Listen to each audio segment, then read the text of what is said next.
Ni na sha wuya tare soyayya ta ne zan bada, ni zan furta tarihin soyayya ta ne na zo zan bada, ku biyo ni zan furta so bai yi mini rana ba.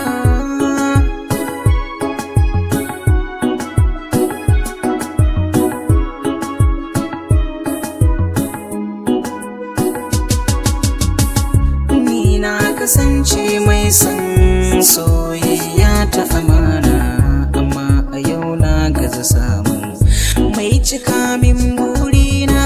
Kullum addu'a ta shine wa zai faranta raina. Ana hakan sai ga Fatima ta shigo ban auna ba.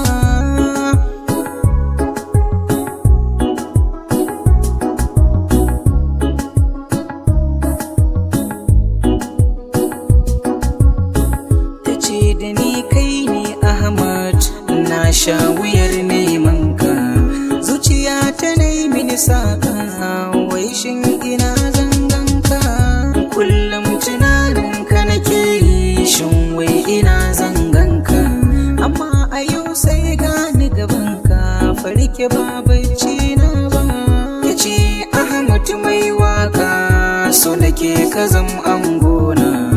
Kullum tunanin da nake ka zamto uban ƴaƴana.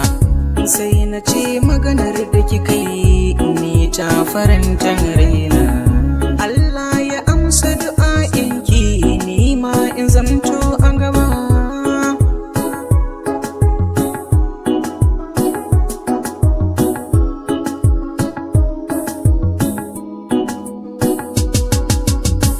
Tace arziki da talauci Allah yake badawa, wanga zancen da ta furta ya sani na yi imaucewa.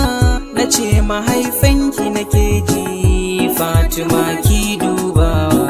Ta ce gobe da safe ka shirya mu je gun abba. Muka je gun abbanta, farko ya tambayi suna. Na durkusa a gaban shi na ce Ahmad sunana.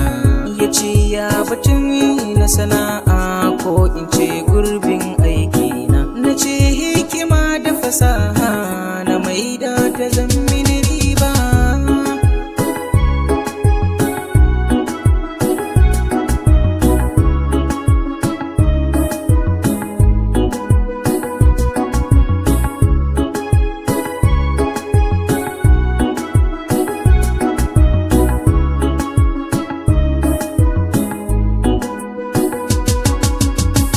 Hikima da fasaha ka injiniya ne kenan. Na ce a'a ni ne Ahmad ɗan ƙasar mu mai yin waƙar nan. Waƙar ƙasar mu a zauna lafiya a daina faɗa ɗin nan. Ya ce da ni kash Ahmad ni ba zan ba mai waƙa. Diyata ba, diyata ba.